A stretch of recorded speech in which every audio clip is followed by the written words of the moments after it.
Welcome.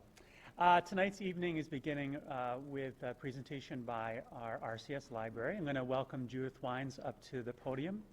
She'll do her budget presentation and then invite the 5 library candidates up to the podium. Thank you. Thank you, Dr. Bailey. Hi, I'm Judith Wines. I'm the former director of the RCS Community Library. But I'm pinch hitting tonight, so I'm really happy to be able to come down and kind of do one last hurrah here. Okay, I'm guessing right is proceed. So this is a brief overview of our 2022-2023 budget. I'm going to start off with our income. I went with a picture with the baby and the piano. Yeah. Thank you. The baby and the piano look much better now. So while baby and the piano are much more compelling than the details of our income, I'm going to start off with our levy. Our levy is $627,000. It's tax cap compliant. 2 years ago, we did no increase. Last year, we increased most of our budget through deficit spending. And so this is our first year since COVID that we are doing our increase wholly through our levy. There aren't a lot of other big changes. You may know that the library board voted to become permanently fine-free this past year, but there isn't a change in our revenue there because we had been de facto fine-free since the beginning of COVID. So no changes there. The grants line is really low because we don't budget that for operating funds. So grants come in through the year, but you don't see that reflected here. So they don't come in. We're not short in our budget. There's no other unusual things in the income here.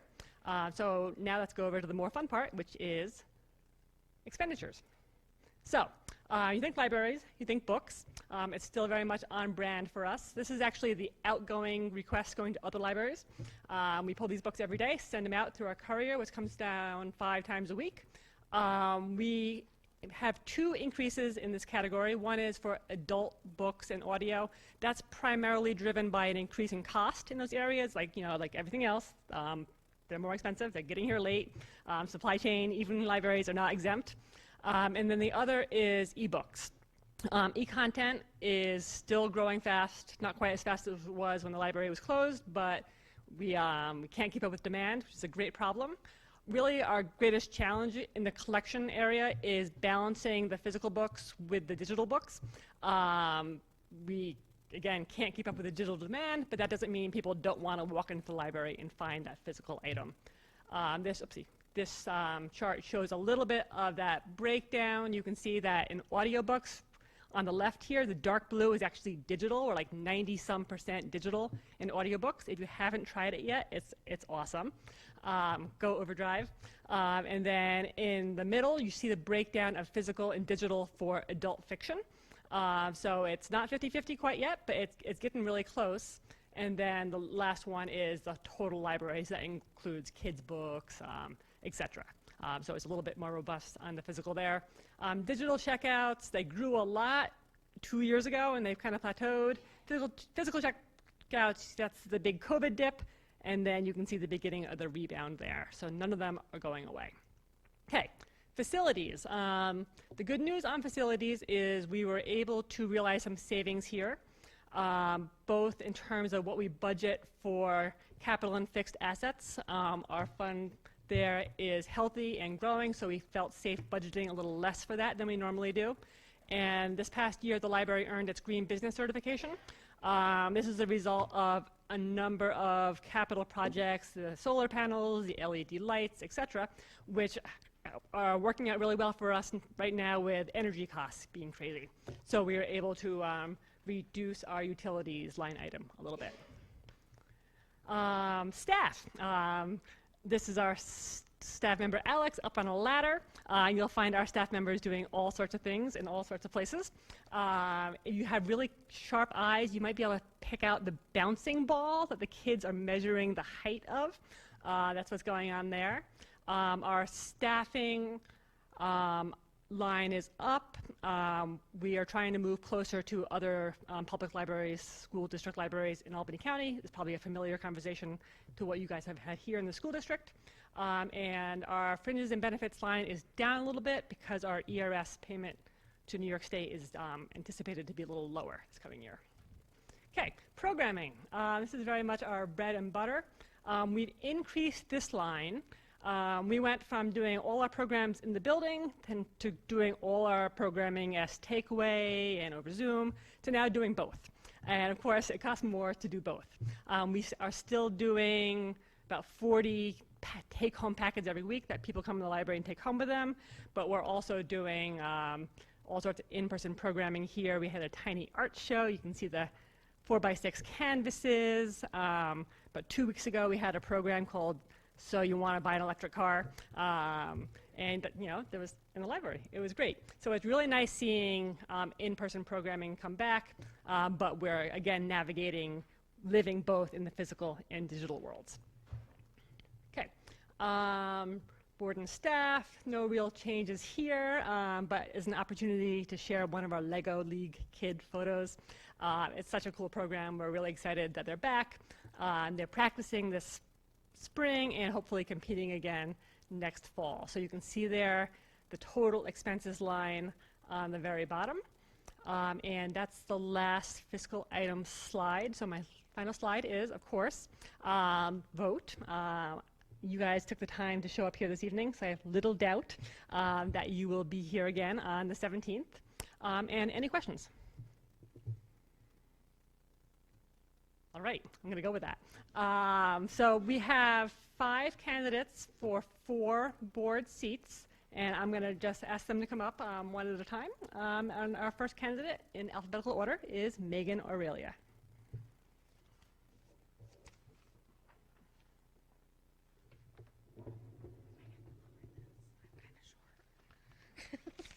Thank you. Hi, everyone. My name is Megan Aurelia, and as Judith mentioned, I am running for one of the 4 spots for the RCS Community Library Trustees position. I previously served as a trustee and was honored the last time I served as to be named vice president. I am running again after a brief hiatus to serve the community and to lend my knowledge and previous experience. I am currently serving as chair for the search committee while the library looks for Judith's replacement. And I just wanted to let you guys know, libraries have a very special place in my heart. I've been an avid reader and library patron since I was a child. I graduated from SUNY Albany with a master's in public history in 2014, and I have a bachelor's degree in European history also from SUNY Albany. I currently work for the New York State Association of Fire Chiefs, which educates the fire service personnel in and around New York State, and I am serving as the office manager for the Ravena Rescue Squad. I live in the village of Ravena, and I've been a member of this community for about 15 years. That's it. Thank you so much for your time.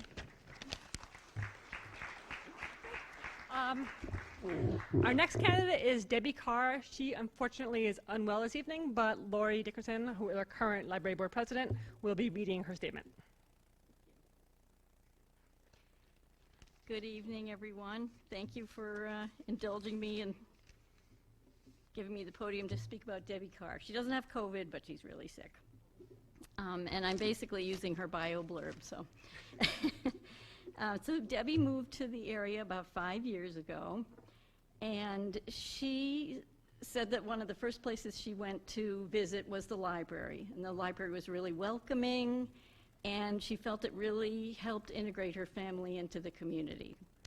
So she, consequently, has run several programs at the library, and she really enjoyed meeting all the folks that she's come across through that endeavor.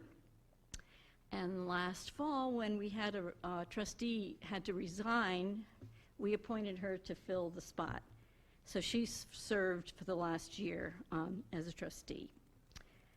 And she notes that it has been a pleasure to serve on the board, and that she decided to run to help the community and give back because the library, she felt, had given so much to her. She hopes to bring her experience with finance and business to the board with the aim of moving the library forward and towards meeting community needs for programs and events for all ages. And I would just like to note that while she's been a trustee, she's taken advantage of several continuing aid programs that have been offered by Upper Hudson, and she's brought back a lot of really great ideas and information to us. So that's Debbie. And Debbie, if you're watching, I hope you feel better. Thank you. Thanks, Laurie. Jessica O'Connor.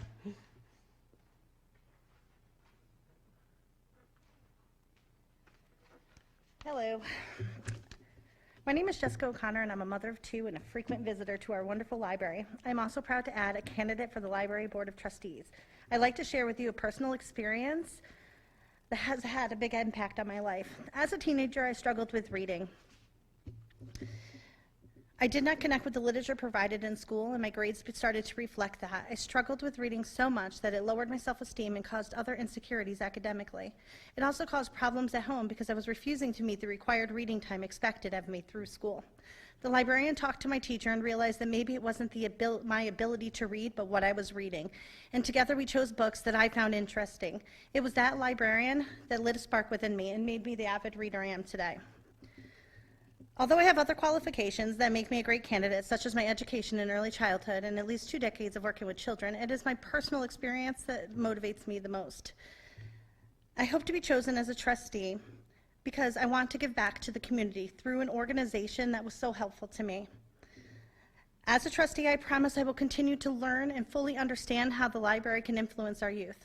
I hope to bring fresh ideas to a team that is already full of caring people who are invested in the library's success. Thank you.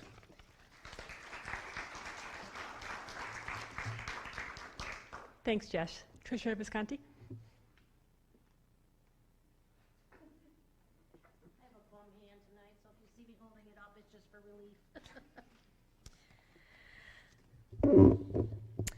I'm Patricia Visconti, and I've been a resident of the community for 40 years, and I'm the mom of 2 daughters who went through this school district, as well as the writing program that has been offered at the library in their younger years.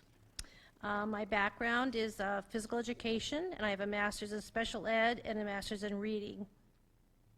Of course, my favorite pastime is reading, but the position of trustee for the library is much more than books, as Judith has relayed to us this evening.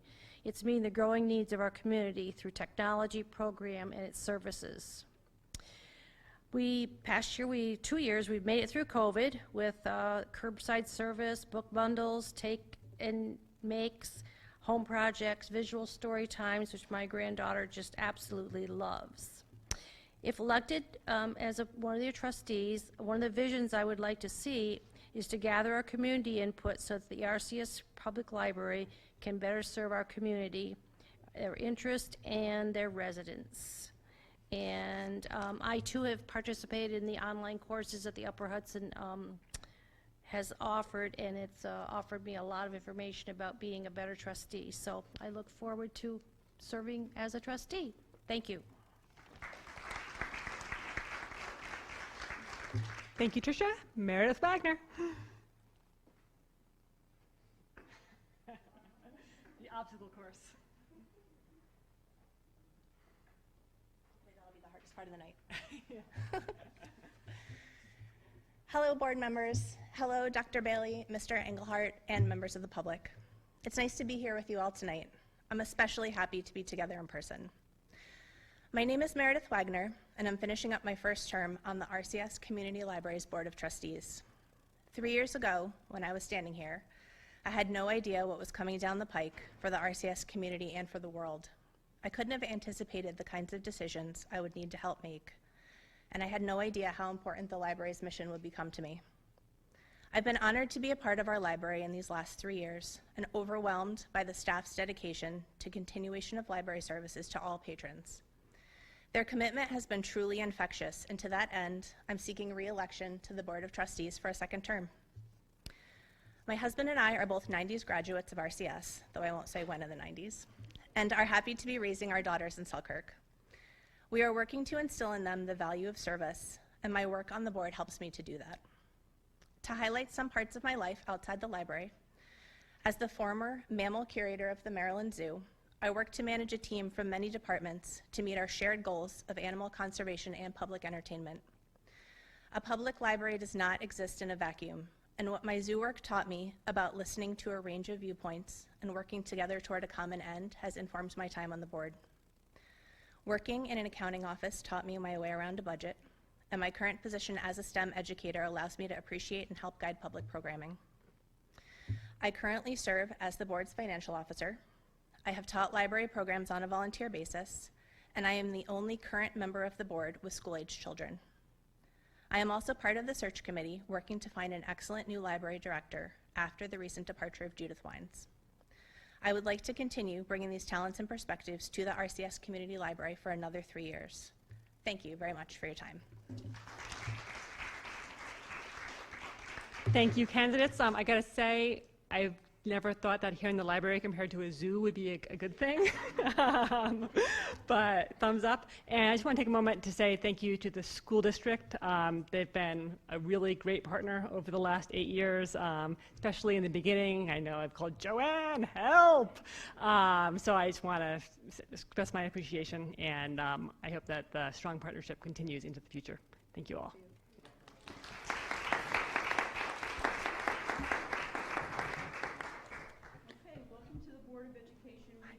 Meet the Candidates Night. Prior to this evening meeting, each candidate was asked to describe their interest in serving the Ravena-Coeymans-Selkirk Central School District as a Board of Education member. Because of the number of candidates, they were also asked to limit their presentation to no more than 5 minutes. We will ask the candidates to present in the order of which their names will appear on the ballot for May 17th. The order for tonight will be Tracy Klein, Michael Deo, Jacqueline Calney, Edward Bernanotti, Yvonne Shackleton, and Jennifer Molino. I will set the timer for 5 minutes. If the timer sounds while you are speaking, please complete your sentence and return to your seat. Tracy.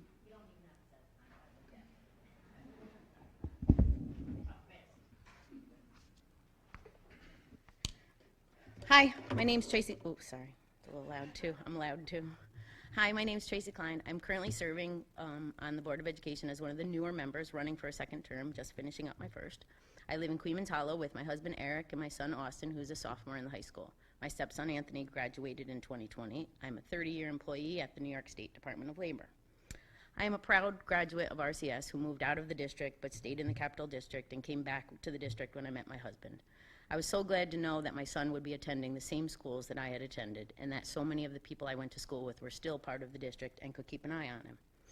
My son attended elementary school in the Albany City School Districts, where things were very different from the small town feel that RCS has.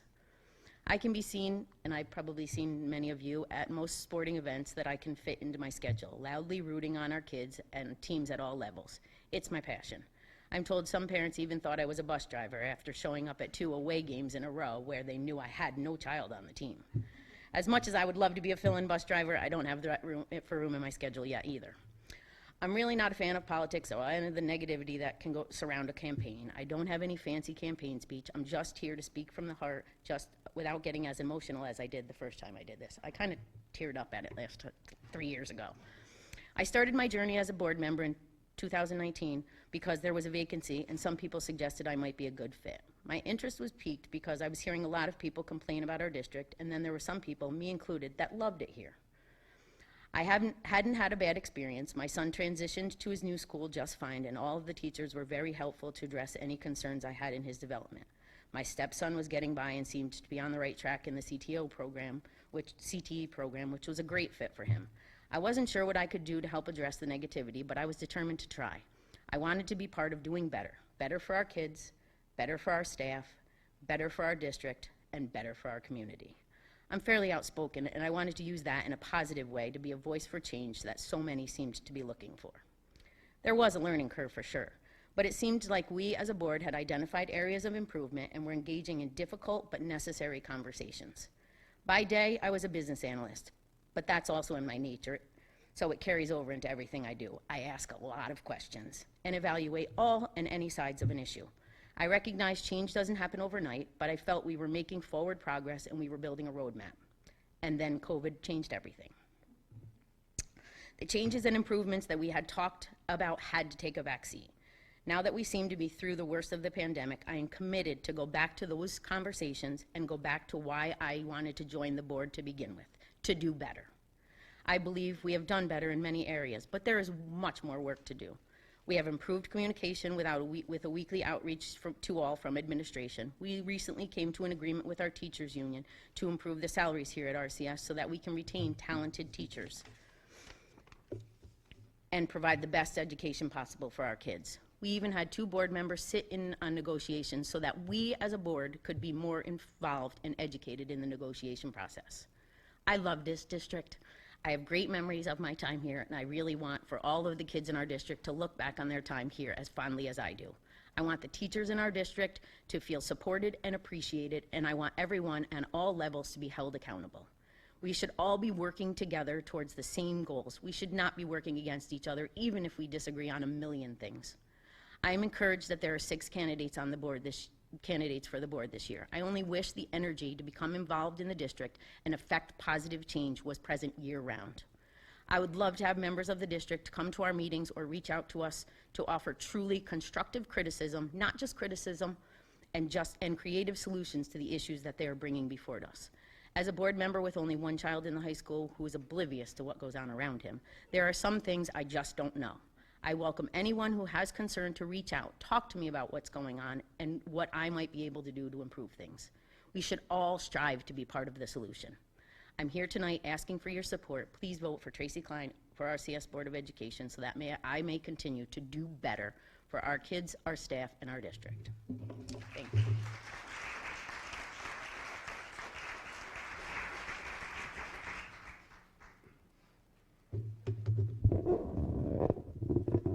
Good evening, everybody. My name is Mike Dio. I live in Selkirk with my wife Amanda and our 3 daughters. Our oldest is in 8th grade at the middle school, and we have twins in 2nd grade at A.W. Becker. I work for the New York State Police as deputy counsel.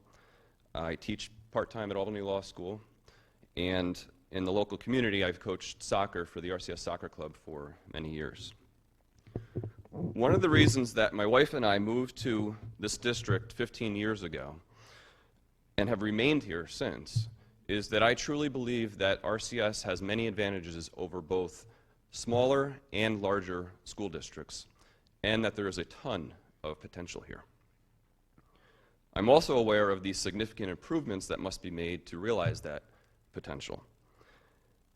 There are many things that we can do to move this district forward, which I'm committed to do, but an excellent first step would be increased communication, transparency, and participation in the governance of this district. Ed Bernanotti and I are running together as a team. Our campaign motto is our promise to this district: students first, staff always, taxpayer trust. Every decision we make as board members will be driven by a focus on students first and staff always, while maintaining taxpayer trust through transparency and fiscal responsibility. When we say students first, we will ensure that the district serves its core mission first: the academic success, extracurricular involvement, and safety of all students. District policies set by the board must ensure fair and equal treatment for all students, be politically neutral, strongly encourage classroom and real-world success, and emphasize communication and transparency with parents. We will promote policies that encourage hard work and academic success, and we will carefully evaluate and monitor district policies and practices to identify and minimize any divisiveness that may exist among students, staff, and parents. We will promote a culture of unity and teamwork, working towards a common goal of continuous improvement. When we say staff always, we will prioritize district resources in a way that properly values the contributions of all staff and gives our teachers the resources, support, and respect they need to excel in their educational mission, so that we can retain the excellent talent already present within this district. We will continuously encourage and listen to input from staff and residents on significant board decisions, and we will look to the future so that we not only keep the best teachers and staff we already have, but we attract and hire the next generation of exceptional staff who will help carry this district forward. When we say taxpayer trust, we will exercise the budgetary restraint needed to balance these interests against economic realities so we can all create the best environment possible for students, families, and staff in a financially responsible way. We will communicate openly with the community so taxpayers have time to understand and provide meaningful input on significant board decisions. We will use the financial resources available in the smartest ways possible so that taxpayers don't just pay dues into a system of bureaucracy, but actually invest in a community institution that provides meaningful returns. If you support a Board of Education that puts students first, supports staff always, and promotes taxpayer trust, then I encourage you to vote for Ed Bernanotti and me on May 17th. Thank you.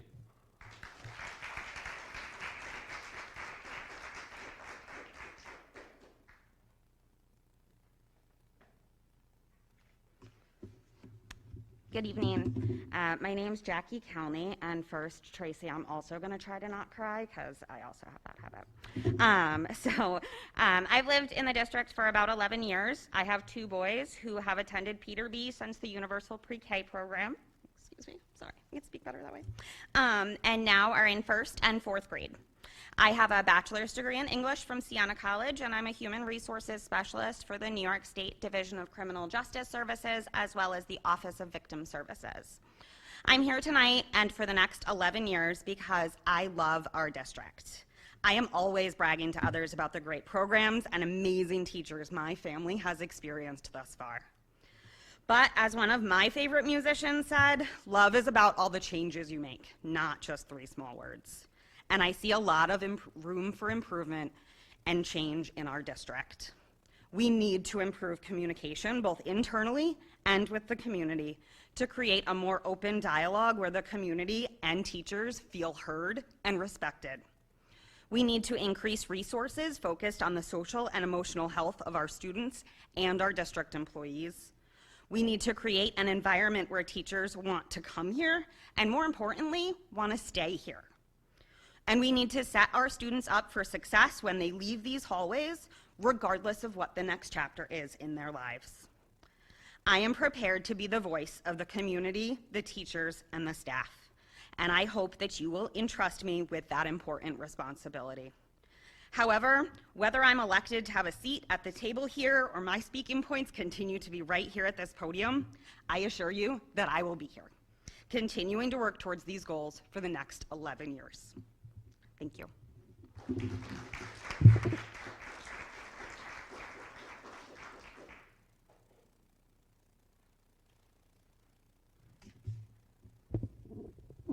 Can you hear me?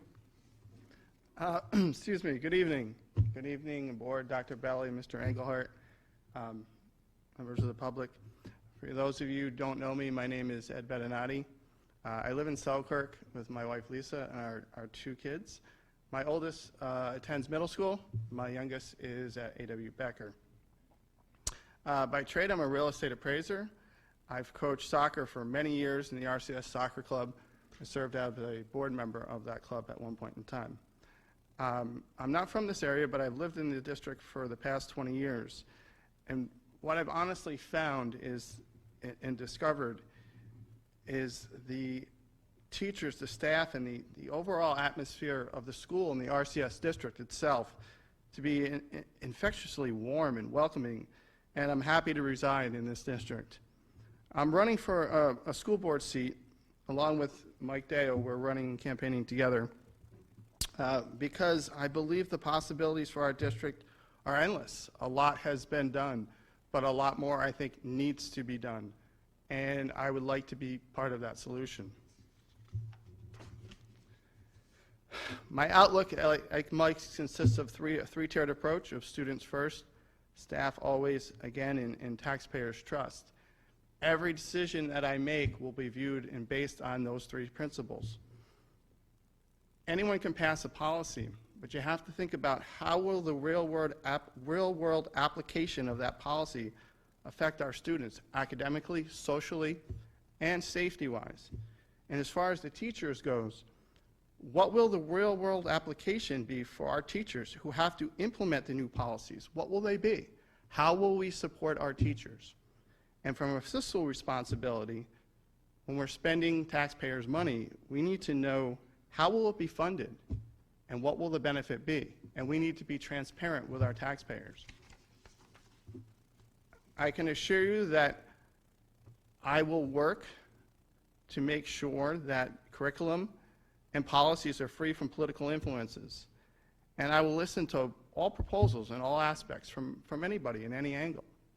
I'll ask tough questions, and after I've thoroughly vetted and understood what the real-world applications will be, what it will actually look like in our district, only then will I make a decision. And I promise you I will be direct, and the public will know where I stand. Our teachers and our staff are the most valued asset in our district. We need to listen to them, not just hear them. We need to listen to them. We need to take their input before we make a decision on the board. I think that ample time needs to be given when there's a board decision that could affect our teachers dramatically. They need time to provide adequate input before the board makes a decision. Transparency is the key between the board and the administration and the staff, and between the parents and the taxpayers. I currently serve on 3 committees and chair a committee right now with the New York State Association of Realtors. I know how a board is supposed to work. And I firmly believe that the people in the community want to see an open dialogue between board members at the public meetings. They want to see the processes worked out in front of them, not behind closed doors. In closing, my opinion is really transparency all across the board is the key. It will lead to growth, foster development, and will reduce divisiveness, including social divisiveness, within our district and within our community. So my name is Ed Bernanotti, and I hope you vote for me. Thank you.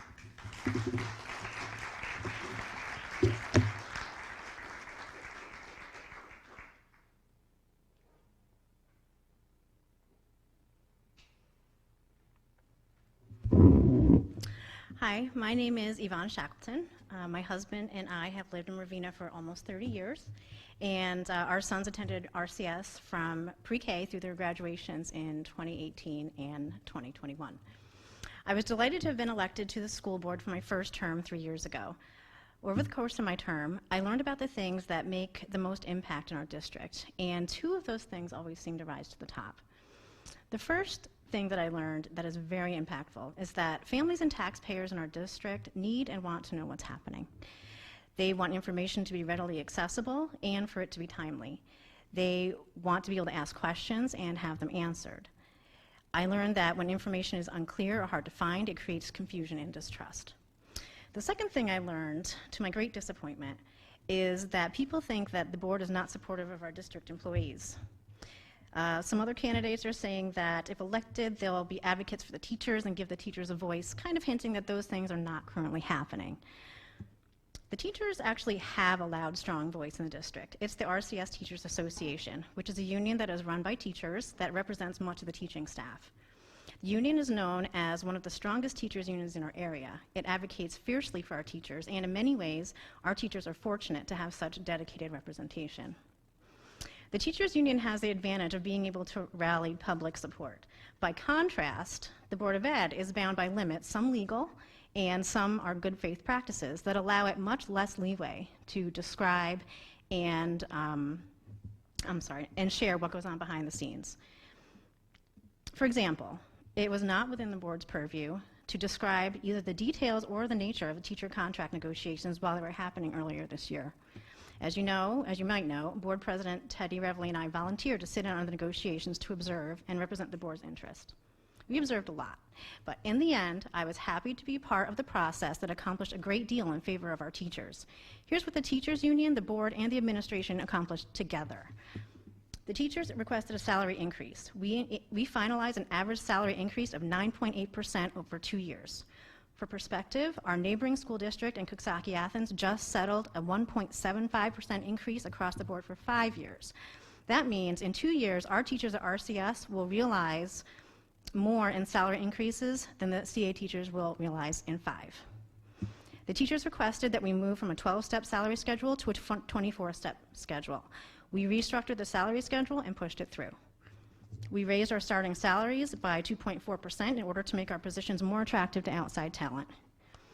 We added a 1.7% increase to step 8 of the schedule, where there was no increase previously. We lowered the number of years that an employee has to put into the district to receive longevity pay. It was 18 years, it's now 10. The nursing staff received an overall increase as well. All of these things were accomplished in direct response to what our teachers were telling us they needed and wanted, and also in response to the RCS community who came out very enthusiastically in support of our teachers. After the negotiations concluded, the Teachers Union president said in a press statement, "We are pleased the RCS administration and the Board of Education are willing to work with us to continue these efforts moving forward."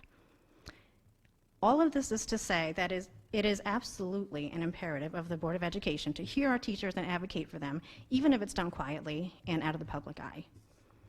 So how can these two very impactful issues be addressed? How can we ensure that teachers, staff, families, taxpayers, all of the RCS district community get the right information and get the right message?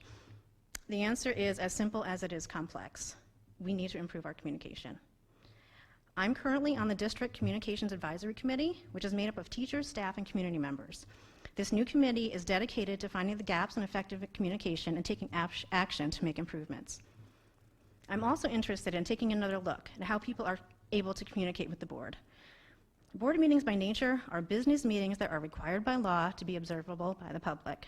They aren't meant to be interactive conversational forum, but I think it might be time to revisit our ideas on how to communicate with concerned petitioners or community members who have questions.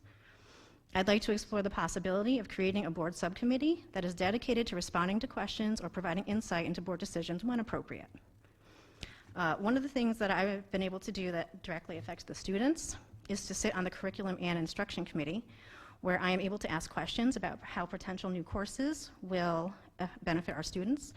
And I'm currently advocating for an earlier start to career tracking so that our students can have more time to recognize their interests and tailor the academic path that is right for them. My first term on the board has given me the first-hand experience to understand the needs of the people we serve. I'm anxious for the opportunity to leverage all I have learned into providing continued effective, transparent, and meaningful service to the RCS community. I'm hoping for your vote on May 17th. Thank you.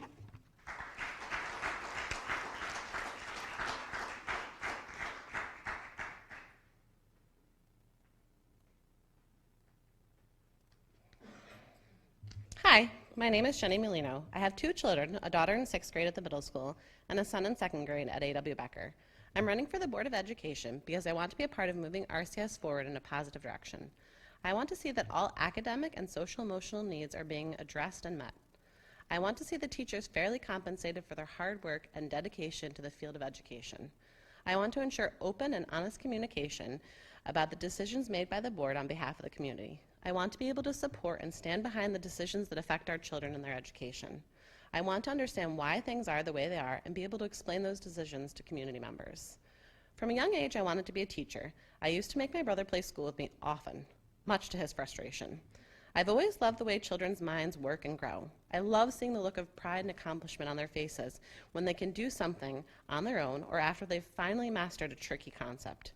I want to ensure that the students at RCS have the opportunity to feel that sense of pride and accomplishment often. I want them to know the true joy of being able to do something on their own because a teacher guided them gently, patiently, and persistently toward that goal. When my husband and I moved to the RCS school district in 2007, I honestly did not give the school district much thought at all. I knew we wanted to have kids one day, but I figured when that happened, we would learn about the school district. After we had our daughter, I started to think about school more seriously. As my daughter grew, I started to think about how Becker would become the place I would one day send my daughter, my heart, to spend time with people like me who wanted to teach and help children achieve that feeling of pride and accomplishment. Finally, the day came when it was time for my baby to board the bus and head to school to spend time in someone else's care. Boy, I had a lot of mixed emotions surrounding that experience, but most importantly, there was excitement at the new things she would come to learn while there. The teachers at Becker have taught and loved my daughter and then son incredibly well. Both my children go to school and come home with new knowledge and experiences every single day. The lessons the teachers have taught and continue to teach my children are so very important. I want to show the teachers my children have had and the teachers they will have in the coming years the respect and appreciation their profession deserves. I want the teachers to feel supported and encouraged to be their best. I want the teachers to know that the district and the board support them. When I send my children to school each day, I know they're going to a place where they will learn and grow academically and socially. The piece that brings my mother's heart is so very important to me. And I realize that for a variety of reasons, not all parents feel that way when they send their children to school. I want to be a part of making sure that all parents have the opportunity to feel that peace. I want to be a voice for parents who don't feel heard. I try very hard in all aspects of my life to foster open and honest communication and build positive relationships. My job as a preschool special education teacher demands that I build relationships with my students so that when they need help or support, they know to trust and allow me to help them. My job also requires that I have productive and proactive communication with my classroom team, as our students' success depends on it. We need to be able to effectively communicate messages about children's health, safety, and education quickly and efficiently in a loud and busy environment. My carefully honed skills of effective communication will allow me to be a productive board member. I have spent the last 8 years building relationships within the district. I've been involved in parent-teacher groups in an effort to support the school district and be a part of its constant improvement and commitment to the children. I have watched my children build and develop relationships and grow physically, academically, and socially, and I so look forward to their continued growth in the many years to come. By becoming a board member, I plan to work consistently toward improving our district, the experience we have to offer our students, and toward open communication with the community in a format that allows them to feel heard and involved. As a board member, I would have a better and deeper understanding for the decisions that are made on behalf of our children and be able to explain these decisions to community members. I would so appreciate the opportunity to serve on the board and look forward to all RCS School District residents getting out to vote for the school budget and Board of Education members. Thank you.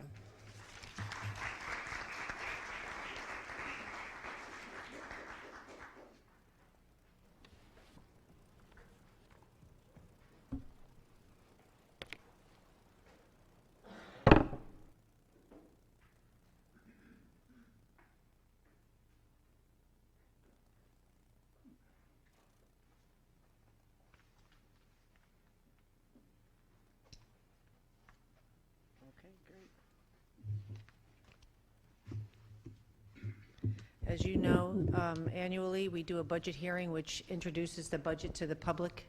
It's in a specific format. We have to do this budget 7 to 10 days before the budget hearing. It has to be in a 3-part format. Dr. Bailey and I will review the budget this evening. We've been working on it all year. All of this information is available on our website. It's available in each one of our school buildings, and it's also available at the RCS Public Library.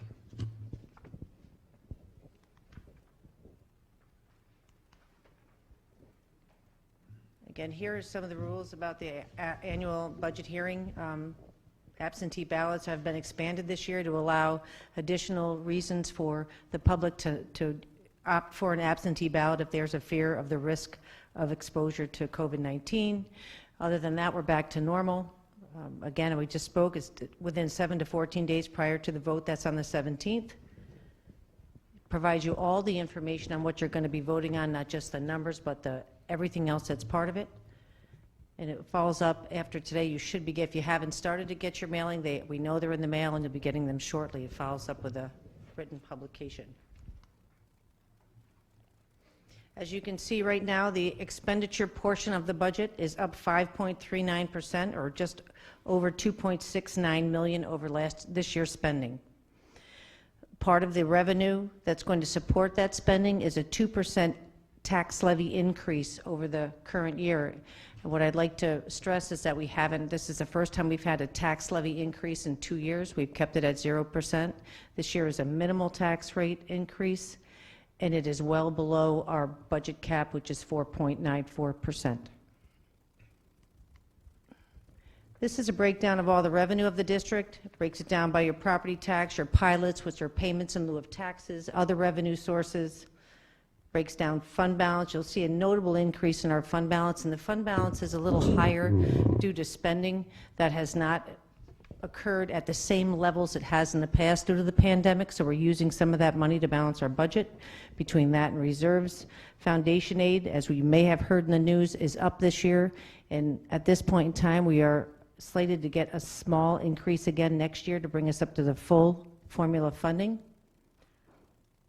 And it goes over the rest of the state aid. So again, you'll see a balanced budget of $51,256,929,000. Again, the revenue increase is a 5.39% increase, the same as our spending. The three-part budget is broken up into administrative, program, and capital costs, and we give each one, and we'll review each one in detail.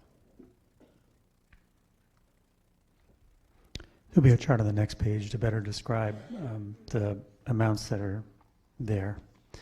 So you can see 2022-23 versus 21-22. Board of Education meeting and clerk, there's an increase there because we anticipate the potential of an additional vote this year if we do a second referendum in the fall for a larger construction project. There are associated costs with that. Slight reduction in my the superintendent's office this coming year. Business office, we discussed the prospect of hiring an additional staff member specifically to help with human resources within our district. We're a district of 425 or so employees, very large organization to help manage and monitor the staff in our care. Legal insurance postage admin due to increased borrowing costs because we're in that span of time between when our short-term borrowing from prior construction projects will now roll into long-term borrowing, and there's a little transitional cost related to that. In supervision, the increase there, we had talked about the social emotional needs, some of the disciplinary issues, and instructional goals that we have for our elementary schools. One was hiring an assistant principal to help our principals by splitting time between the two buildings, and the second one was by creating an administrative director of athletics, PE, health, and wellness. And those are both reflected in that line. And lastly, associated benefits for additional employees.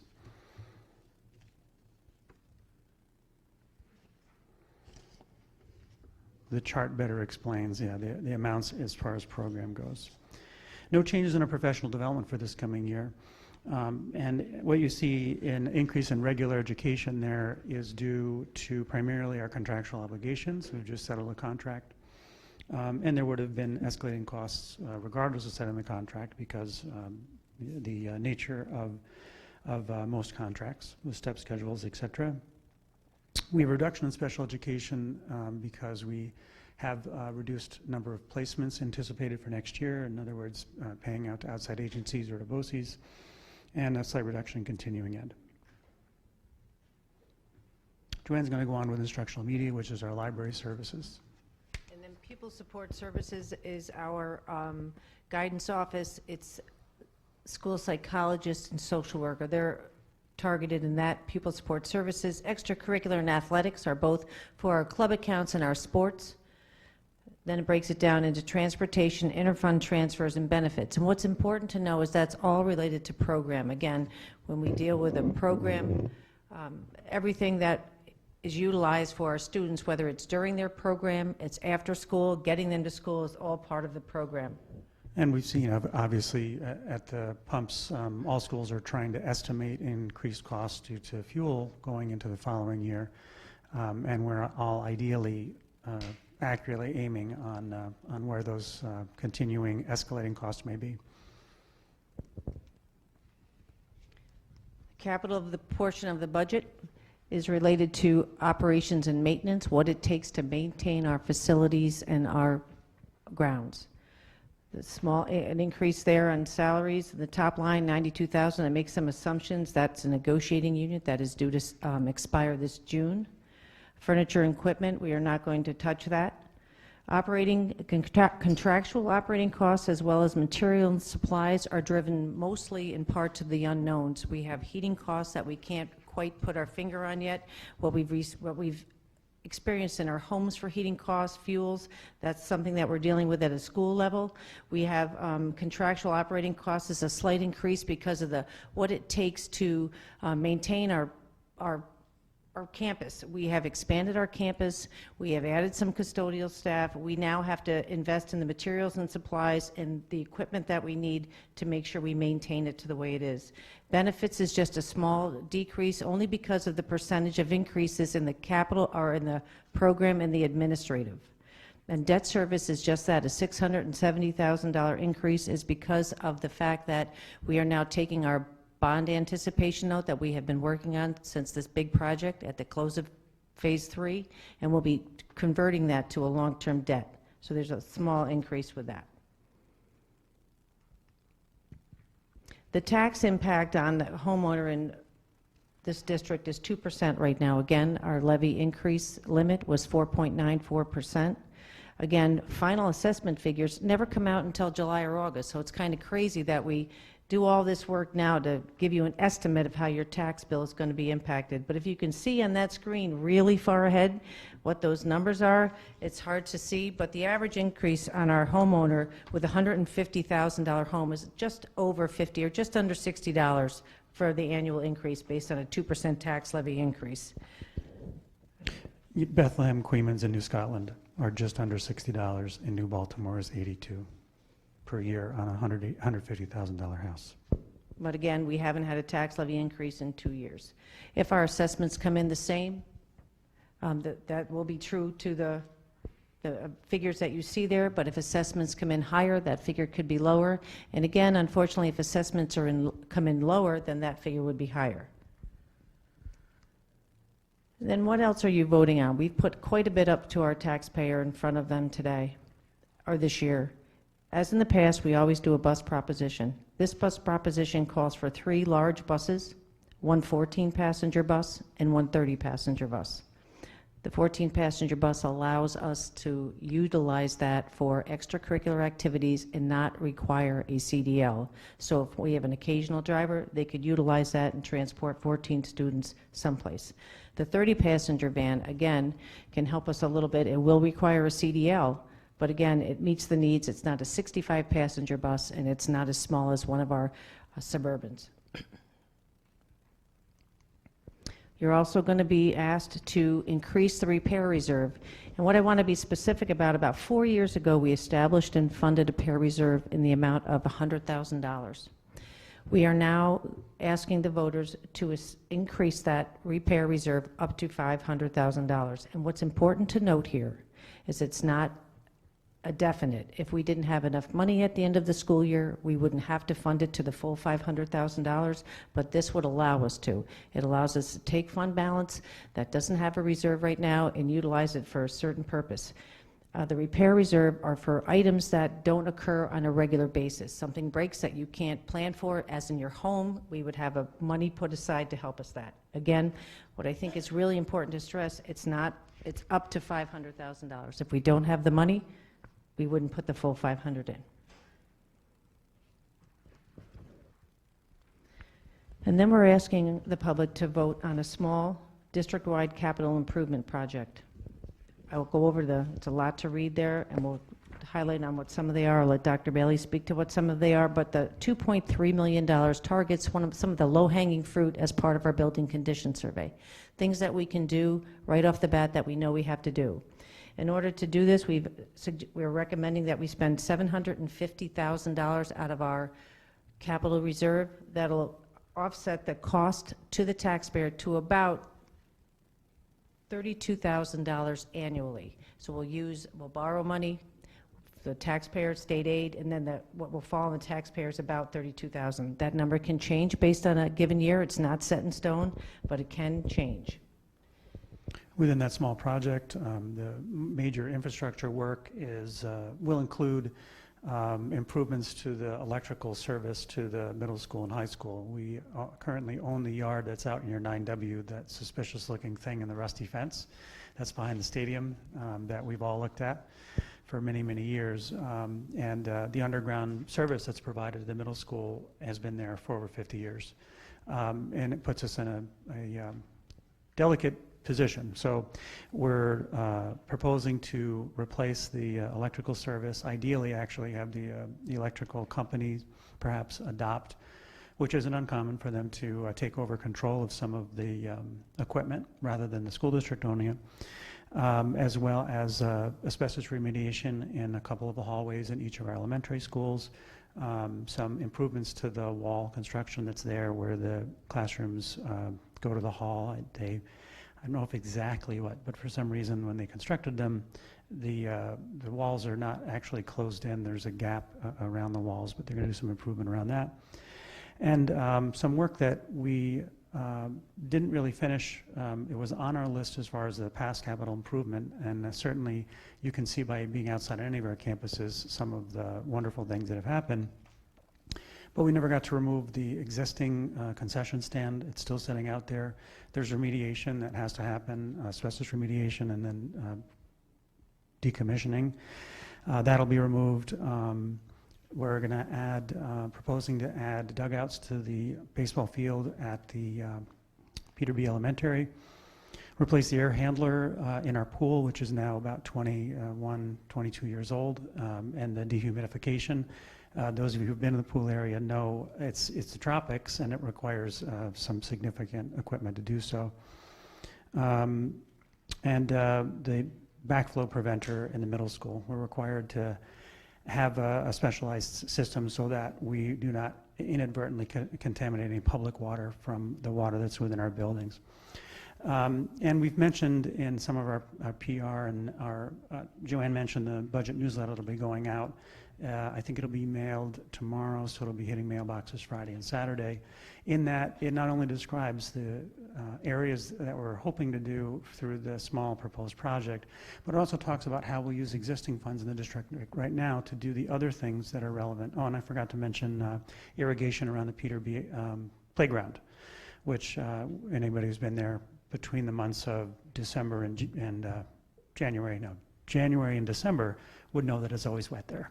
So irrigation there, and then using some money that we do already have, grants and assistance from PTAs and PTOs, doing other capital improvements to our playgrounds, and also dugouts at the softball field here, the varsity softball field. So the work will go beyond the scope of just this project, but we're hoping that the voters approve this, and in the fall to again take a look at our 5-year building condition survey and really focus in on some of the larger infrastructure things we were unable to do in our project that started almost 7 years ago now, the one that we just finished, to make sure that we're touching on the things that need regular repair or those things that we're really interested in endeavoring around our career pathways for our students.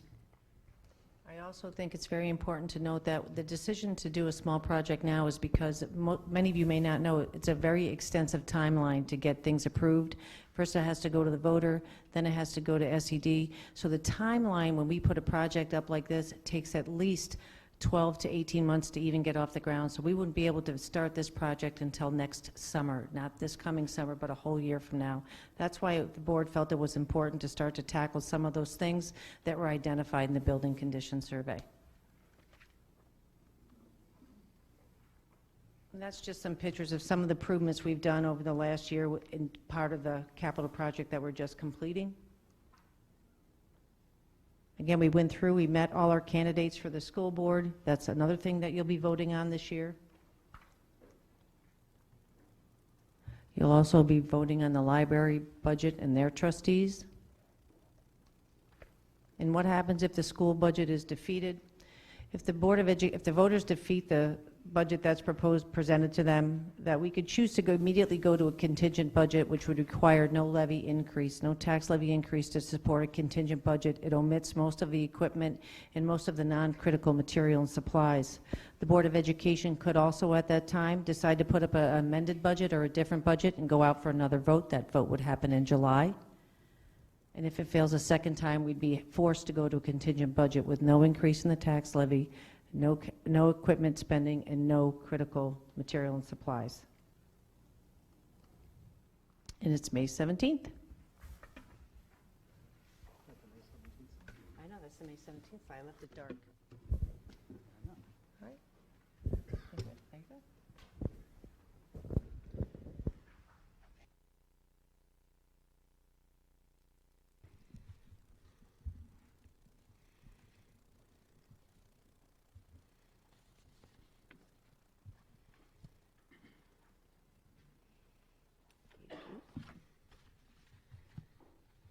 16 RCS District Camp Program Teachers.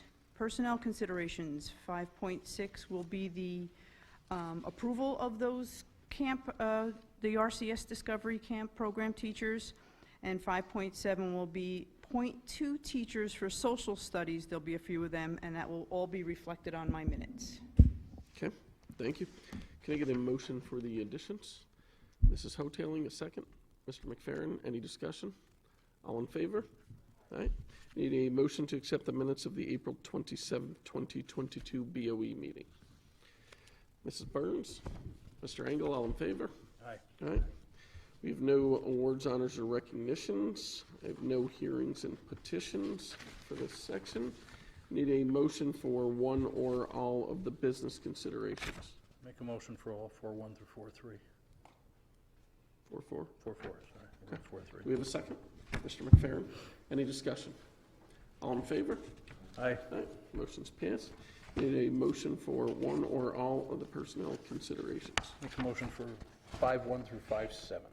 Okay, do we have a second?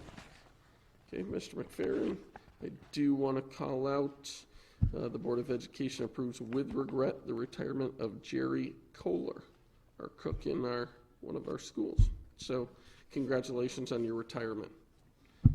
Any other discussion? All in favor? Aye. Aye. 6, we have no informational items. Special reports. I think it's very encouraging that we have 6 Board of Education candidates that came out tonight. I think this is the first time in 10 years that we haven't had to ask or beg people to run for the Board of Education. So it's very exciting to see the candidates, and I hope that people continue to be involved. And I think some of the other things with getting involved is we do also have a lot of committees. The Board of Education has committees that the public can take part in. So if anybody wants to be part of the C&I committee or policy committee or buildings and grounds committee, I believe Sue will put you on the email link, and you'll be included on when the meetings are and the times. So if anybody is interested in being part of committees, and I believe even schools have other committees as well, that the communications committee is not a Board of Education committee, but another committee. If people want to be involved in that, they would reach out to Dr. Bailey. Okay.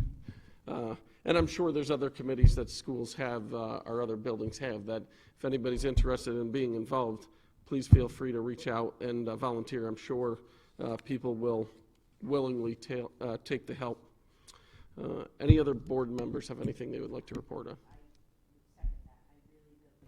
The energy that's coming into it with the candidates coming in now, I would love to see that energy all year long, coming in with constructive criticism and ideas of how we can improve. I would absolutely love people to come and talk to me. I can't make changes overnight. I don't know that I can make change, but I would certainly be a voice for those people that have ideas.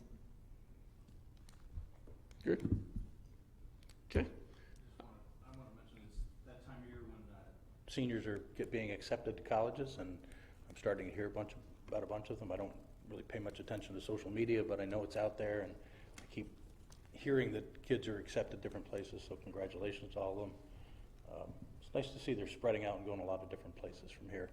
I also wanted to mention the passing of not a district employee, but a longtime friend of the district, Skip Parsons. I don't know, any of you knew him. He owned Skippy's Music in Delmar for 25 years, supplied instruments, music, anything you could needed to the school and to students here for a long time. He was my personal saxophone teacher in the early 80s, and a Capital Region fixture for 60 years. So he just passed away in the last couple weeks. Okay. Anyone else? I will turn it over to Dr. Bailey. I grew up north of the Mohawk, and I knew Skip as well. So Bray's right. This is a huge, this is the race to the end of the year in every grade, in every class. And this week was signing day for colleges. They call it signing day. At our high school, they've chosen to celebrate that by doing a College Awareness Day Friday. And they've done so for quite a few years, where they encourage staff to wear their college clothing, jerseys, colors, whatever, and those students who have been accepted to do the same. And the other part is to encouraging our staff to have conversations with kids about their experiences in college, and hopefully encourage and excite them about the prospects of that. It is a little daunting sometimes. It's daunting for us as parents, but it's daunting. I can remember going away to college for the first time. This week, another notable for this week is Teacher Appreciation Week, PTA National, as designated this week. And in both elementaries and the middle school, our PTA, PTO, and PTSO have been helping to create kind of like theme weeks and acknowledging our staff in different ways. And I'm pretty sure they're not limiting it to just the teaching staff, because we recognize we're an organization that without everybody, we can't do the work. At the high school level, we are also acknowledging them. We have to do it inside because there's no PTA there, but today we distributed flowers to everybody, and then tomorrow we're going to do a bagel breakfast for them, for everybody in the building. I think we had a support staff week in the fall in November, where we celebrated as well. But as some of the candidates have said, teaching has never been a particularly easy job, and teaching in the last 2 years, or any of our work in the last 2 years, has been on its head and 10 times harder. So those people who have surmounted and stayed in the profession and continue to do good work, we are so grateful for that.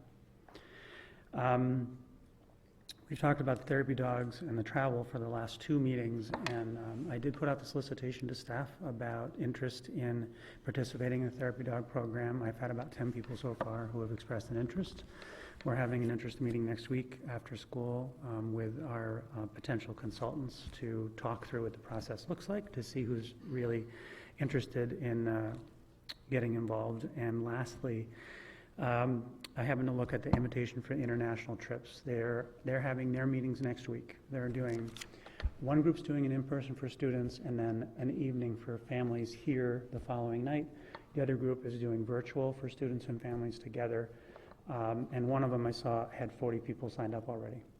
So, I think people have been waiting to travel anywhere for a few years, but the enthusiasm that you as a board talked about when we initially talked about this a few months ago, unquestionably is part of our community, and there are a lot of people excited at the prospect of it. So I'll keep you appraised of how that proceeds. And they're planning on going at 2 different times. The Costa Rica trip is actually February, and the Europe trip would be in April. So they're not going concurrently. They're going at 2 different times, which is helpful too, although I don't know if someone will go to both trips, but at the very least they have a decision. They have the ability to do that if they so choose. Yeah, Beth. Did an email go out recently? I got an email about both of those international trips, so something went out to families. Correct. Okay. Yeah, Was it just of high school age, or is it? The trip to Costa Rica is 6 through 12. And really, from an organizational standpoint, we would run it as 2 different trips going at the same time. Because developmentally, I don't think it's a great plan to have a 6th grader and a 10th grader. So what we would do is we would just run 2 trips concurrently. They'd So both did go we send together. out emails to 5th grade and above? Yeah. That's a good question about 5th grade, Bill. I'll find out. We may have accidentally targeted 6th, but I'll find out if whether we went to 5th grade. Right. The other piece was, I think what we did, as I mentioned, we were waiting to do any PR around either one until after we really had a good discussion with the board about it. So it went on Thursday or Friday of last week, I believe.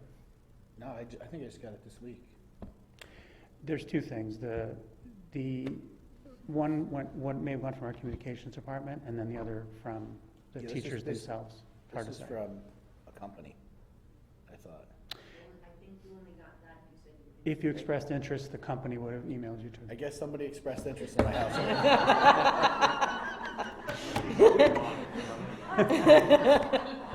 I think it's very exciting, actually. There are posters with. Start saving your I'm spending this year. I'm not It's a saving. spending. This is how easy it is. We all know this. There are posters for at least the Costa Rica trip. There's posters right now. QR code, phone. That's it. You get an email. So, and they purposely And I made sure did it went to it. you. When are these trips? February 23, April 23. So hopefully the COVID thing will be by then, because I know we just sent a couple trips over spring break, and we had 4 or 5 teachers who Trapped over there. were stuck there for 8 Yes. days quarantined in a hotel. Well, and I got something that, That didn't help. to fly, you need the real ID or enhanced ID to fly next year. You know what? Any of us trying to predict, yeah. But I'm just, so.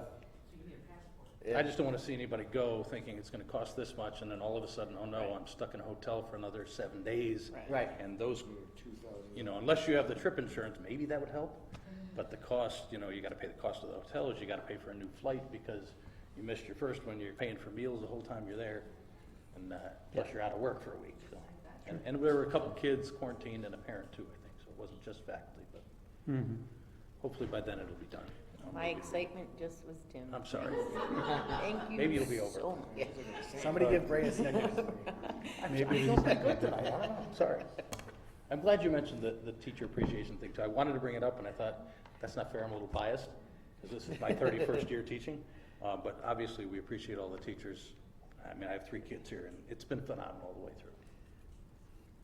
And I just wanted to add, and I apologize that it affected more than just one of the buildings, but I saw that there was a conscious effort to use any of the leftover food, I think at Peter B., to support one of the local charities that feed the homeless on Friday nights, and I think that's just incredibly generous. So I thank anyone who came up with that idea.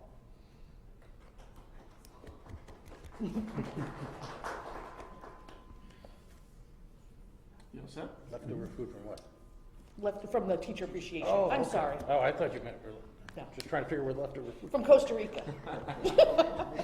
Could have brought it to the There's leftover food at a teacher banquet? Come on. Seriously? Because I wasn't there.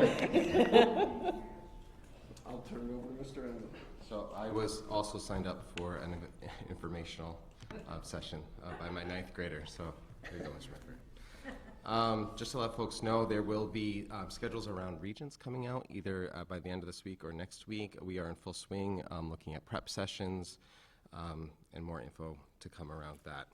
I shared a lot last time around Earth Day and Earth Day activities, but Ms. White, who is our project-based learning coach for the district, sent along a list of things that our elementary students are doing around their gardens and outside nature spaces. She wanted to thank the Girl Scout troops. There were 2 Girl Scout troops that made hand-painted wooden signs for every single garden at both schools. So we wanted to thank them. A great way to partner with our community. Our 5th graders are actually working on an authentic project-based learning activity around composting. It's a composting program, so they're working on that. They put their maple syrup, we have a huge, for the last 2 years, maple syrup has been a big thing, but they entered the maple syrup into a New York agriculture contest, so we are anxiously awaiting those results. So positive energy for that, please. And then A.W. Becker's 3rd grade is going to install a rainwater runoff garden, so we'll have some pictures around that as well. At the middle school today and tomorrow, there is a professor, Dr. Lori Towell from Code and Circuit. She is giving presentations on computer science, so again, talking about bringing down that CTE information down to our middle school and demonstrating some robotics. And just to reiterate, thank you to all of our teachers and teaching staff. Thank you to our PTAs and administrators who also are supporting our teachers as well. And I think that's it. And Fred maybe remember something. I'm sorry, I talked about signing day, and you know, we've talked continuously about employment, enlistment, or enrollment. Really where we'd like to go is we would like to do signing days for college for students who are going into a career right out of school and those that sign. We do Division I signings, which is very limited, and it's awesome when kids excel at athletics and are able to go to school and compete at that level. But if we're truly invested in employment, enlistment, enrollment, acknowledging it is it's a logical extension of it.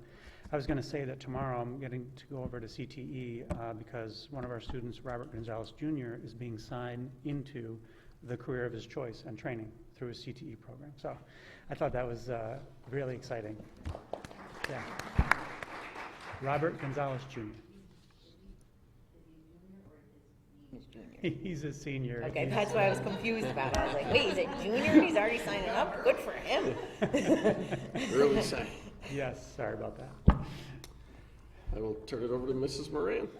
You'll notice in the part of the agenda, we've hired a payroll person once again, so hopefully we start to get fully staffed and can do things a little more timely. But we're already in the middle of the audit response season. Our audit season starts in May. We'll be reaching out to the audit committee to start that process. Open enrollment for all our employees is this month. We are preparing for the end of year. It seems crazy that we're this close to the end of the year, but a lot of work. We settled the teacher's contract. We made all the payments for the retro pieces for that. We finished that at the end of April. We're still negotiating with 3 other units. It takes quite a bit of time. There's a lot going on, so hopefully with hiring a different body will help us out a little bit. I also would acknowledge it was administrative assistance appreciation, I think last week or the week before, and all the people that make things tick here, really, the teachers, the support staff, I can't thank them all enough. It's a busy season. There's a lot to do. I'd like to tell you I have a lot more time to do things, but I'm stuck in spreadsheets right now for negotiations, but hopefully we'll wrap it up in the near future. So that's it. Okay, thank you. Anybody have any new business they would like to discuss? Old business? I don't think All the kindergarten screenings, all that done now? They're not done yet. Okay. Screenings are coming up. It's actually starting the day after our budget vote. We're going to do what we did last year and have them in our gymnasium for both elementary schools. Great, thank you. Okay. Saw something, I don't know, last week about the police being at bus stops or following buses, and I still hear about cars zipping through red lights all the time. Yeah, well, is that what we're talking about on Old Business where it says bus stop cameras, or? That is part of it. Yeah, where are we with that? Are we getting anywhere, or are we? Well, we have some, with the buses, the cameras that we just purchased, some of them have that and they have the equipment to look at that. Mr. Miller and I, I'll put his other hat on, legislator Mr. Miller and I have yet to connect on the program that's sponsored by Albany County, but we will do that. And we'll be discussing that in the near future. He knows I've been busy, but it's back on, we have to discuss it to see if it's something that the district wants to purchase itself and have one vendor, or enter into an agreement with Albany County and get them at no charge.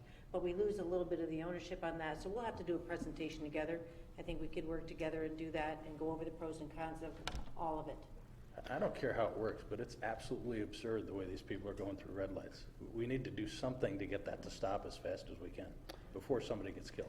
On the plus side, we actually, when they're reported, our SROs have been, because the cameras on our new buses are spectacular, they have issued moving violations. Those people have done so. So they've been done that a few times in the last We've done a few couple of them where people have been issued tickets.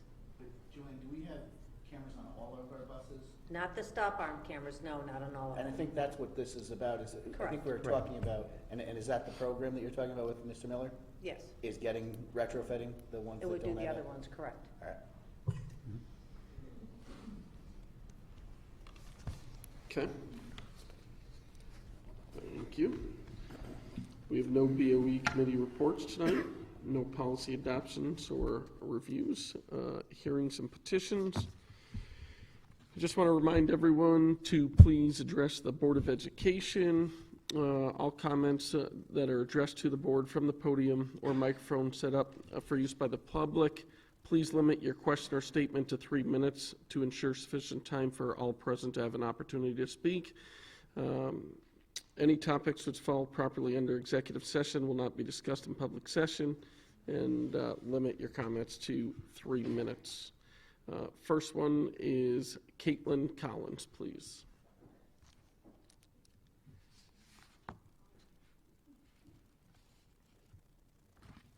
Hello, board. This is my first time speaking. I'm Caitlin. I'm a current teacher here at the high school on maternity leave. And next year, my now 7-month-old was supposed to start daycare locally at Little Feet Daycare Center. I don't know if you know the area, but it's the largest daycare in our community. And unfortunately, it is closing. So I'm in the struggle of trying to find daycare for my 3-year-old and my new 7-month-old. So my question, I was looking for options for my 3-year-old for next year, and he's now enrolled at Peterby, UPK. And I'm just wondering if the board would consider maybe talking about a full-day UPK program for RCS. As just talking to other parents at the daycare who are in my situation, it's just not convenient for full-time working families. So that's it. Thank you.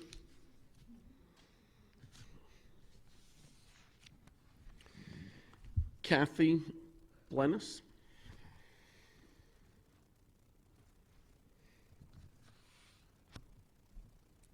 Hello, everyone. So I didn't prepare anything tonight because my main reason for coming was to meet the candidates and hear what they had to say. But then I felt compelled because I've been going back and forth. And Mr. Engelhardt, I swear I've called you in my head about 50 times. So Jackie and I were here in November, and we talked independently, I think on the same day or maybe 2 weeks apart, about the libraries at the elementary schools. And I know I have communication from you, Mr. Engelhardt, and she had communication. So the libraries were supposed to semi-open, and over February break, I know my 4th grader got a video, an assignment. Watch this video while you're on break or before we go to break, because when we come back, the library, you're going to be able to take out, loan, borrow books. My 1st grader did not. Exactly. So communication, that's why I'm standing up. Because it's not consistent. So my 1st grader has not had the opportunity to take out books. My 1st grader doesn't even know that it's an option. Neither of the teachers sent anything home to the parents. The district didn't send anything home to the parents saying, hey, this is how the library is going to look going forward, March till the end of the year. But the system isn't working, and I don't even know if it's still operable. I've heard rumor that the building aides were the ones that were assigned to collect the books and hand out the books, and they didn't feel as though they were being treated properly, and so possible complaints to their union. And so what I hear from my 4th grader is she clicks the button of whatever books. Again, I didn't look on her Chromebook to see how the system actually works, but she clicks it and it'll say unavailable, unavailable, unavailable, unavailable. Then she gets, ding, ding, ding, this one's available, but it never gets delivered. So she's disheartened, and so now she doesn't use the system. So my reason for standing up here is because we had the library trustees. We have an amazing library in our community, but not everybody has access to it or the same access, and I think it's really important that our kids use the library. Is this the high school library? Because our library at Peter B is I think it's very much smaller, but I feel like there's a lot more books on the shelves for the elementary kids, and we should be utilizing it. So I don't know if it's something we can put in the budget. We could hire a librarian, because my time's probably up, but kindergarten, there was a librarian at Peter B. She's in 4th grade, so 5 years ago. She retired. First grade, can't use the library, nobody can borrow books, the whole Peter B. We're transitioning to STEAM.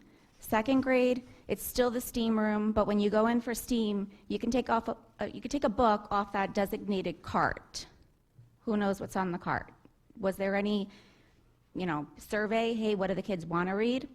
Then COVID shut us down, and we haven't had a library since. So that's my reason, just communication, because it is inconsistent, and I'm lucky my kids like to read, but not everybody's do. So if the parents knew that this system was there, maybe they would be utilizing it, but also it needs to work, and it's not, to my knowledge. Thank you. Thank you. Yeah. I had no idea the libraries weren't up and running. What happened? Are they just not? Is it because we don't have a librarian, or is there a system problem, or? There are no librarians at the elementary school. Right. And as you remember, through the budget process this year, we discussed hiring a librarian to ensure that students had access to I it. knew that part, but I didn't realize because we didn't have a librarian, we couldn't utilize the books. We do have systems in place. Teachers are allowed to choose whether or not students actualize it, because there's a lot of pressure to complete the curricular work that's required of them. So I think, and the planning actually is quite recent, between February and now. So I understand the pull for our staff to have to make a decision to say, we'll take time to go do it or not, but we're going to correct it next year. We believe the same thing, that it's important. That's part of the budget? Yeah. COVID closed them initially, right? We're not circulating books, yes. We weren't doing that, but then I didn't realize that we didn't open back up. I feel like somebody mentioned it before, but then I thought it got opened up. We have staffing shortages in building aids as well, so that's problematic.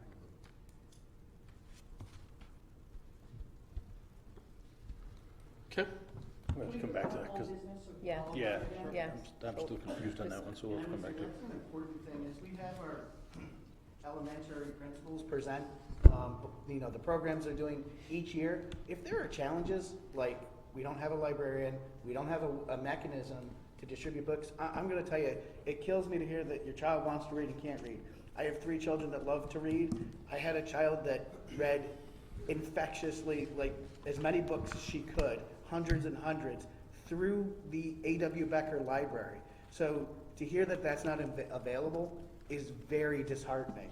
Thank you for saying something. Thank you for putting it in front of us, because we're going to add it to new business, old business, whatever it is, so that it will be a part of the conversation as we move forward. We don't know. And I volunteered my time. I know Jackie volunteered. Mr. Engelhardt said he might just take you up on that. Well, I actually wrote down, when I heard from the trustees tonight, I wrote down the question, could RCS leverage the library staff for school libraries? Yep. I wrote that down. Because if they have that in staffing, can we create an MOA, A.W. Becker, Peter B. especially? Because I think that it's very important. I know that we're trying to create a different environment in the high school, learning spaces, meeting rooms, things like that. That may not be the same thing, but definitely in the elementary schools. Just for the record, we haven't been using those libraries since before COVID. We can't blame this on COVID. Like Kathy said, her children and mine are in the same grade, and they have not had libraries since first grade, and my child's using 4. That's before COVID. Okay. Thank you. We'll follow up with that in old business. Matt Miller.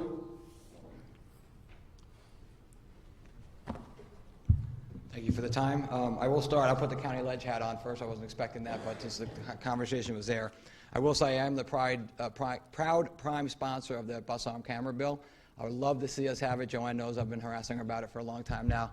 Not only is it important to protect our kids, but as a local member here and as a teacher, it'd be great to have our local school district part of that for sure. On the other 2 items, I have 2 items, one planned and one reactionary. I spoke 2 weeks ago, two meetings ago, regarding the decision to make our AD PE health into a administrative position. I left one part out that I'd like to just add. One of the stated reasons for this was the need to really connect with community groups and to have a good local component, really understand all the different groups. I just want to make a prediction. I first want to urge the board again to overturn this decision to keep the AD PE health in the teacher's unit. I think that's the most effective way to do this at the local level, rather than bringing in an outside person to run this position. And the prediction I'm going to make that I know will come true is the way this position is designed and what we're going to be able to do with it is it's going to become a training ground for people who want to go on to suburban council schools to make more money to have the bigger schools. So what we're going to end up having is people coming in to cut their teeth here at Ravena, spend 2 or 3 years and move on to other districts, and it's not going to get that stated goal of getting that good connectedness with the community. So I really like that considered as we go on. The reactionary one tonight was there was some statements made, and I have a lot I'd like to say about it, but I'll stick to one factual part in some of the comments by some of the candidates tonight. And the first one is really, and I'll stick with it, about communication, and it is so important. One of the statements made was that a neighboring school district will be getting 1.75% over the next 5 years, but that's just factually incorrect. Whether it was willful or just misinformation, they will be voting tomorrow on a 3.75%. Then the number stated for the teachers. Matt, yeah. These are things the topic has to address the Board of Education. We're not going to get into topics and disputes, I think, in hearings and petitions. I'm just correcting misinformation. Yeah, but it's our school district. We're not getting into a discussion about another school's raises and information. Okay, we'll put it in the paper. It's a candidate. It's a candidate. I'm not going to fight with you about it, but I'll just say it was misinformation. It's 3.75 over, over 5 years, not 1.75. I just don't want to have a thing where I got 25 people coming up to the podium questioning people and what's going on. So I just want to make sure that not we a question, keep it. just stating that the topics have to stay to Board of Education information. Oh, that's fine. So again, it's information that was incorrect. Upcoming activities, budget vote on May 17th. Next Board of Ed meeting is May 18th. And we need a motion to move to executive session to discuss matters leading to the appointment, employment, dismissal, or removal of particular person or persons, and collective negotiations pursuant to Article 14 of the Civil Service Law. But we will not be taking action when we come out, so there will be no motions when we come out of executive session. So I need a motion for exec. Mr. Ross, Mrs. Klein, all in favor? All right, thank you.